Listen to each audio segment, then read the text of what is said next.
Back in 1984, I started home brewing in college because at the time I really enjoyed good imported beers. And the thing was, they were expensive. And I learned that I could brew a case of really good beer for about the price that I was paying for it.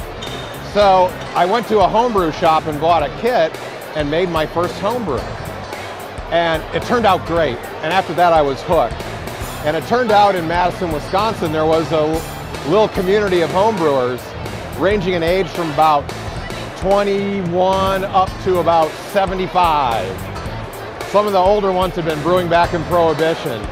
So it was real easy to learn how to do it. And shortly after that, I studied and became a certified beer judge. And I've been doing it ever since. And I still really like it. Let's talk about the resurgence of homebrewing. It was very interesting. In the last 2 or 3 years, there had been a big resurgence in homebrewing. After the small breweries and the microbeers got popular, it actually had dropped a bit. But because producing the same kind of beers to make their bottom line, they have to do an amber, a stout, a pale ale. Homebrewers started getting back into the action again because they wanted more variety in their beer. And there was this big upsurge in homebrewers getting back into brewing more beer again. And then in the last year, when the shortage of malt and hops hit and started increasing the prices, not only at your favorite local tap, but on the cases that you buy, it's just taken off again. So homebrewers have been real busy. Well, your two big categories for beer are going to be either ales or lagers. And both of them can either be light or dark, from very mild to very strong. The big difference there is ales are going to ferment at about room temperature. Lagers are going to ferment at cold temperatures because different yeasts are used for each of those. Now, what most people are used to and they like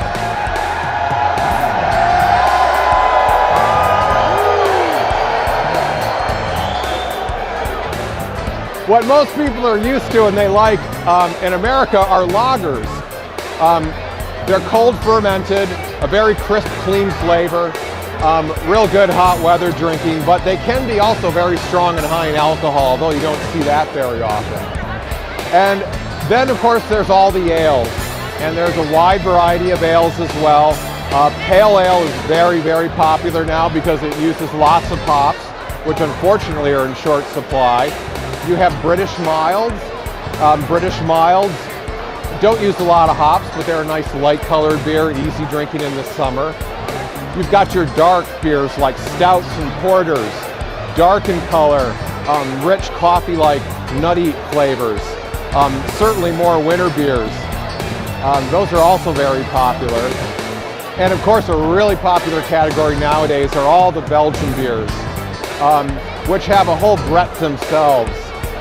From pale to rich and amber and nutty, even dark, often characterized by their unusual flavor profiles. And homebrewers are making those now today very successfully. It's really fun.